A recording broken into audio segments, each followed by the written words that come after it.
Hello students, NCERT maths class 9th में आप सभी का स्वागत है।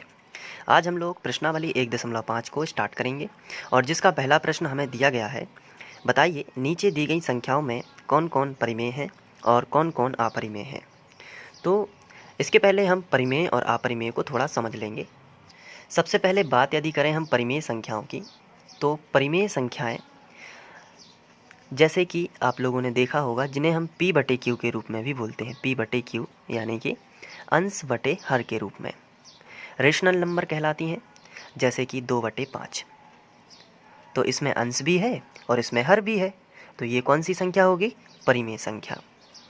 जैसे कि 1/5, इसमें अंश भी है, इसमें हर भी है, तो ये कौन सी संख्या होगी? परिमेय संख्या यानी भिन्न संख्या। इसे हम भिन्न संख्या भी बोलते हैं, परिमेय संख्याएं भी बोलते हैं, p/q वाली संख्याएं भी बोलते हैं, अंश बटे हर वाली संख्याएं भी बोलते हैं, बहुत सारे इनके नाम हैं। तो ये परिमेय संख्या कहलाती हैं। अब इसमें क्या है कि इस तरीके से जितने भी बटे वाली संख्याएं होंगी उन सभी को हम परिमेय संख्या बोलेंगे। अब यहाँ पे जैसे 2 अकेला लिखा है तो क्या ये एक परिमेय संख्या है? क्या 0 अकेला लिखा है तो क्या ये परिमेय संख्या है? तो इसका आंसर है हाँ, ये भी परिमेय संख्याएं हैं। अब आप पूछोगे कि क्यों ये परिमेय संख्या है, ये तो बटे के रूप में लिखी ही नहीं है। तो इसका सीधा सा जवाब ये है कि कोई भी पूर्णांक यदि लिखा हुआ है या कोई अंक लिखा है, इसके बटे में हम 1 कर सकते हैं, इसके भी बटे में 1, यानी कि हर जो है उसका 1 ही होता ही है। तो हो गई ना ये बटे के रूप में। तो कोई भी पूर्णांक लिखा हो वो भी परिमेय संख्या के अंतर्गत आएगा। और वैसे परिमेय संख्या भिन्न के रूप में तो है। जैसे आपसे किसी ने पूछा कि बताइए 4 परिमेय है कि अपरिमेय है, तो आप तुरंत कहोगे कि 4 क्या है? परिमेय संख्या है। क्यों? क्योंकि 4 के बटे 1 लिख सकते हैं। समझ रहे हैं ना आप बात को? अगर 3 लिखा है, 3 इस तरीके से लिखा है और आपसे पूछा गया है कि 3 बताइए क्या एक परिमेय संख्या है, तो आप कहोगे हाँ 3 एक परिमेय संख्या है। क्यों? क्योंकि 3 के बटे हम 1 लिख सकते हैं। तो ये होती हैं परिमेय संख्याएं। लेकिन कुछ संख्याएं ऐसी होती हैं जो हम परिमेय नहीं कह सकते, जैसे कि √2, √3, √5। तो ये जो है अपरिमेय संख्याओं में, रूट वाली संख्याएं सभी अपरिमेय संख्याओं में हैं। आप एक ट्रिक बनाइए कि जितनी भी करनी वाली संख्याएं हैं वो सभी क्या होंगी? अपरिमेय संख्याएं। लेकिन एक शर्त है कि जैसे अब मैंने बोल दिया कि जितनी भी करनी वाली संख्याएं होंगी वो सभी क्या हैं? अपरिमेय। तो आप यहाँ पे इस तरीके से जैसे √4 लिखा है तो आप इसको भी अपरिमेय बोल दोगे, लेकिन ये गलत है। तो फिर आप सोचोगे कि अभी तो आपने कहा कि करनी वाली सभी संख्याएं अपरिमेय हैं, तो फिर हम ये 4 को क्यों नहीं अपरिमेय मान सकते? तो इसका सीधा सा जवाब ये है कि 4 का वर्गमूल 2 होता है। तो कहीं पे 2 लिखा है तो इसके बटे हम 1 लिख सकते हैं, तो ये तो परिमेय संख्या है ना। इसलिए आपको ध्यान रखना है कि कोई ऐसी संख्या तो नहीं लिखी है जिसका वर्गमूल निकल रहा हो। जैसे कि यहाँ पे √25 लिखा है। क्या लिखा है? √25। अब मैं आपसे पूछता हूँ कि बताइए ये परिमेय संख्या है कि अपरिमेय संख्या है, तो आपका क्या जवाब होगा? बताइए। आप कह सकते हैं कि यह एक अपरिमेय संख्या है, लेकिन वो गलत होगा, क्योंकि करनी जब लगी हुई है तो ऐसा बिल्कुल भी नहीं है कि करनी लगा देने से वो अपरिमेय संख्या बनेगी। क्यों? क्योंकि देखना जरूरी होता है कि क्या उसका वर्गमूल तो नहीं निकलता। जैसे 25 का 5 निकलता है ना, तो 5 तो एक परिमेय संख्या होगी। क्यों होगी? क्योंकि इसके बटे तो हम 1 लिख सकते हैं ना।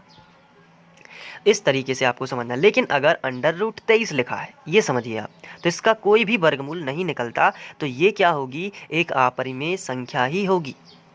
जैसे किसी का दशमलव प्रसार इस तरीके से लिखा है 0.01 001 0001, तो ये भी क्या होगी? एक अपरिमेय संख्या ही होगी। तो इस तरीके से हम परिमेय अपरिमेय को समझ सकते हैं। अगर आपको फिर भी समझ में ना आया हो तो आप वीडियो एक बार फिर से चला दीजिए, आपको पूरा समझ में आ जाएगा। चलिए, इसके बाद हम बात करेंगे क्वेश्चन की। इसमें हमसे पूछा गया है कि बताइए नीचे दी गई संख्याओं में कौन कौन परिमेय है और कौन कौन अपरिमेय है। तो अब तो हमें पता है कि परिमेय संख्या क्या है और अपरिमेय संख्या क्या है, तो हम आसानी से बता सकते हैं। जैसे पहले का क्या होगा? परिमेय होगा कि अपरिमेय?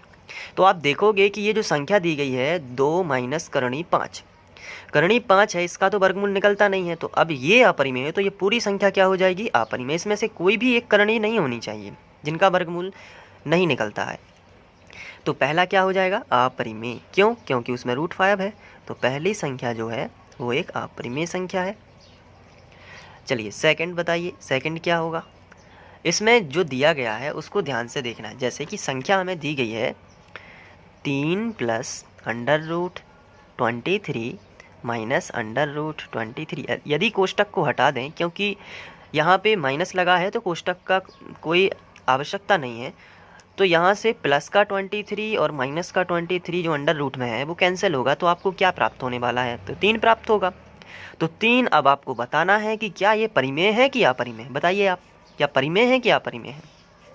तो सीधा सा आंसर होगा कि यह एक परिमेय है, क्योंकि इसके बटे 1 कर सकते हैं तो ये p/q के फॉर्म में आ जाएगी। तो दूसरे का आंसर क्या होगा, परिमेय। अब आप कहोगे कि परिमेय कैसे हो गई जब इसमें करनी लगी थी, करनी तो कैंसिल हो गई ना, तो क्या बची, केवल संख्या बची ना, इसलिए ये परिमेय है। चलिए तीसरा देख लेते हैं। तीसरा क्या है, तीसरा दिया गया है 2 करणी 7 बटे 7 करणी 7। तो इस तरीके से दिया गया था 2 करणी 7 बटे 7 करणी 7। तो करणी 7 यानी √7 और √7 तो कैंसिल हो गया ना, तो क्या बचा 2/7, और 2/7 क्या है, एक परिमेय संख्या है ना, इसलिए तीसरे का आंसर क्या होगा कि यह एक परिमेय संख्या है। चलिए चौथा बता देते हैं। चौथा 1/√2। तो अब आपको ये बताना है कि √2 क्या है, तो आंसर है ये तो अपरिमेय है, तो ये पूरी संख्या क्या हो जाएगी फिर, अपरिमेय, क्योंकि इसका तो कोई वो नहीं निकलता वर्गमूल √2 का, तो ये अपरिमेय के अंदर, तो पूरी संख्या क्या हो जाएगी, अपरिमेय। पाँचवा बताइए 2 पाई।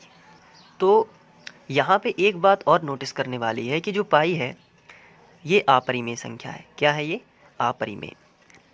ध्यान रखना है, पाई जो है अपरिमेय है, क्योंकि जितनी भी अनावसानी आवृत्ति होती हैं वो सभी, या अनावसानी अनावृत्ति हैं वो सभी अपरिमेय संख्या हैं।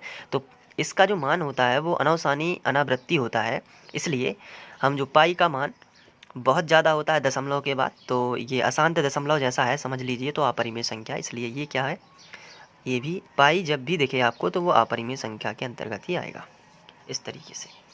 तो आपको ये परिमेय अपरिमेय कर लेना है, और कैसे करना है, क्या इसकी परिभाषाएं हैं, क्या मतलब कैसे करना है, ये मैंने आपको बता भी दिया है, तो आप इसको आसानी से कर पाएंगे। उम्मीद है कि आप इसे नोट कर लेंगे। Thank you.